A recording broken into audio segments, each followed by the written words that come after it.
Odysseus leaves Troy with 12 ships and approximately 700 men. He arrives home alone, 20 years after leaving, on a stranger's boat. If you are here because of the new film, good, because the version Hollywood keeps reaching for is exactly the version Homer was arguing against. We have spent 3,000 years calling this the greatest adventure story ever told. The clever man who beats the monsters and sails home a champion. That's the hero's journey. But it's not what's on the page. What Homer actually wrote is a tally, a careful accounting of what one man's cleverness costs everyone around him. So the real question is, what did Odysseus' survival cost, and why do we keep refusing to count it? So, let's set the stage. The adventure reading is the oldest and most pervasive understanding of the Odyssey. It organizes every major adaptation in Western culture. O Brother, Where Art Thou turns the poem into an adventure comedy. Campbell's The Hero with a Thousand Faces made the Odyssey the template for the hero's journey, and that framework has shaped how the poem is taught ever since. The clever man overcoming impossible obstacles became the story we inherited. The adventure reading has the poem's pleasures to recommend it. The monsters are genuinely spectacular. The Cyclops, Scylla and Charybdis, the Sirens, Circe, and Calypso. Odysseus' resourcefulness is real, and Homer clearly admires it. Homer also celebrates Penelope's resourcefulness, Telemachus' growth, and the loyalty of swineherd Eumaeus. The adventure reading keeps returning to Odysseus. Homer allows the poem's admiration to fall much more broadly. If that distinction, the story we tell versus the story Homer wrote, is the kind of thing you want more of, subscribe. Now, here's what's actually on the page. The Odyssey opens with Telemachus, Odysseus' son, now approximately 20 years old, watching suitors consume his father's household.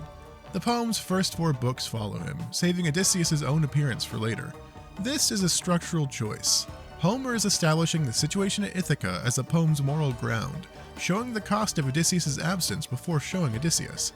At Ithaca, the suitors have been in the palace for 3 years, eating Odysseus' food, drinking his wine, pressuring Penelope to choose one of them as a new husband and declare Odysseus dead.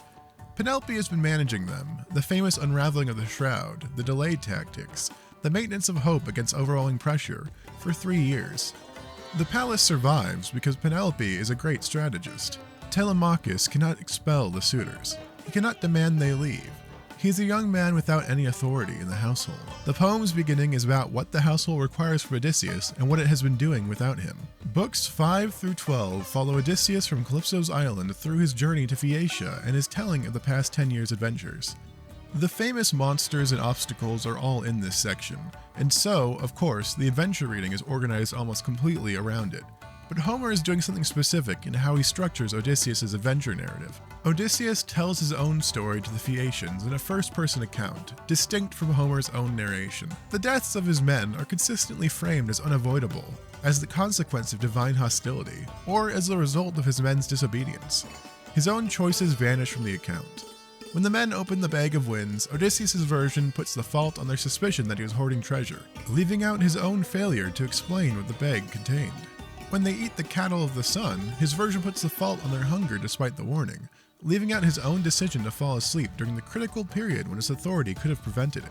Odysseus practices framing, a subtler distortion than outright lying. The adventure reading takes the framing at face value. The poem, however, provides enough information underneath the framing to reconstruct a different account. He does admit some mistakes, but not all of them. The Cyclops episode is the clearest case. Odysseus and his men enter the Cyclops' cave while the Cyclops is away. The men want to take what they can find and leave. Odysseus insists on waiting, wanting to see what the Cyclops will give them as a guest gift. The Cyclops returns, discovers them, and eats 2 men. The next night, he eats 2 more. Odysseus' solution, the stake, the nobody gambit, the escape under the sheep, is brilliant and saves the survivors. But they would not have needed saving if Odysseus had listened to his men and left when they could. And then Odysseus, sailing away from the island on the rescued ships, cannot resist calling out to the Cyclops. "It was I, Odysseus, son of Laertes, who did this to you." His men beg him to stop, but he does it again. The Cyclops, now knowing his true name, calls him Poseidon to curse him. The curse, delayed homecoming, loss of all companions, arrival on a stranger's ship, is the structure of the entire poem. Odysseus' pride caused this. He could not leave without being recognized. Books 13 through 24. Odysseus arrives at Ithaca in disguise, reveals himself to his son and a handful of loyal servants, prepares the traps for the suitors, and in Book 22 kills them all.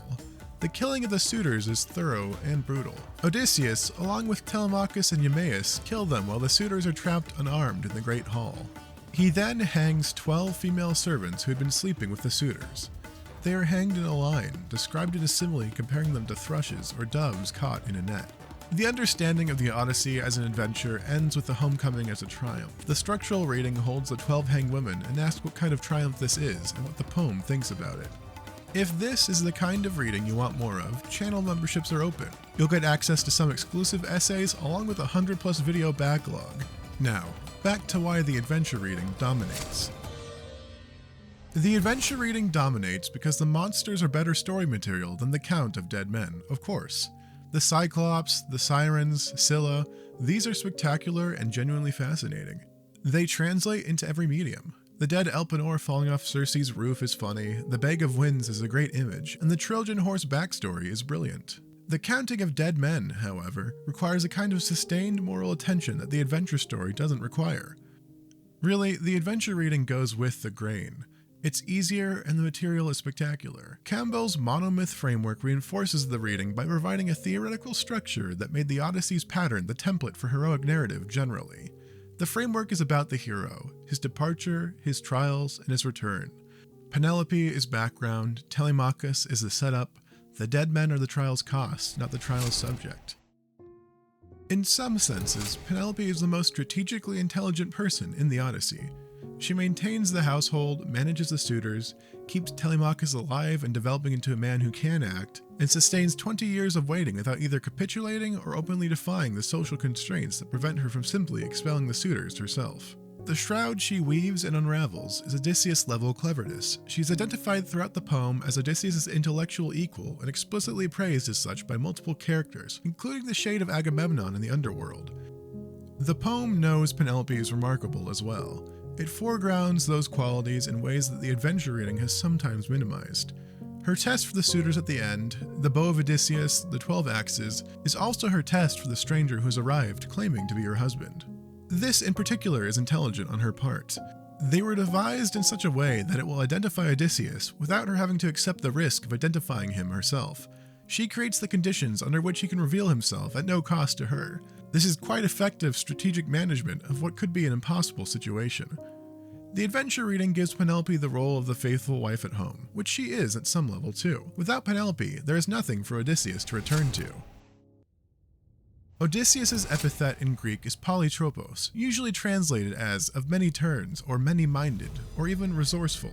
Inherent in that word is an admiration for his adaptability, his capacity to be many things to many people, to change shapes as situations require. The same quality that makes him the consummate survivor also makes him an unreliable leader.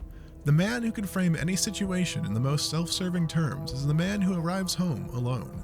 The man who cannot resist correcting the Cyclops' misidentification of him at the cost of the divine curse that structures the entire poem is paying for the same quality that makes him clever. The cleverness and the pride are inseparable. The nobody gambit is the Odyssey's most celebrated trick. As an aside, it's strangely absent from Nolan's film. Odysseus, trapped in the Cyclops' cave, gives his name as Nobody so that when the Cyclops cries out after being blinded, he cries that nobody is hurting him, and the other Cyclopses leave him alone. The trick is perfect. It saves the survivors. And then Odysseus, escaping on the ships, cannot maintain the nobody identity. He and his pride need Polyphemus to know who defeated him. The giant's blindness is not enough. Odysseus needs credit for it. That desire for credit cost him Poseidon's enmity for the rest of the poem. The trick and the pride that undoes the trick are performed by the same man in the same episode. Homer is precise when writing that. The Odyssey is the foundational text for Western narrative about the man who survives by his wits, the model for the protagonist whose cleverness is his defining virtue and whose journey is the story. Every picaresque novel, every trickster narrative, every story about the clever man navigating an indifferent world has Homer's Odysseus somewhere in his ancestry. What Homer built into the original is the question the tradition has mostly suppressed. What does it cost to be the man who survives? The trickster narrative typically exempts the trickster from the accounting. The clever man's victims function as the trick's setup, while the story keeps its attention on the trick itself. The text of the Odyssey itself refuses that exemption. The dead men are named, the hanged women are described, and Penelope's 20 years are given space. The poem's ending completes the accounting. Odysseus has reclaimed his house, reunited with his family, and restored his kingdom. Athena still has to descend and stop another cycle of killing before it begins. The homecoming remains incomplete until a goddess prevents the victory from becoming another war. Where the adventure reading leaves us with the clever man returning home, Homer leaves us with the cost of that return, and with the people who are absorbed into it. Homer's poems survive because it understood something that tradition keeps forgetting. Every triumph has an accounting. The Odyssey simply refuses to lose the ledger. This is only one of many stories we have misread for quite a long time. Every Dracula adaptation did the same thing in reverse, taking a novel about institutions that could not see the threat in front of them and turning it into a movie about a supernatural monster.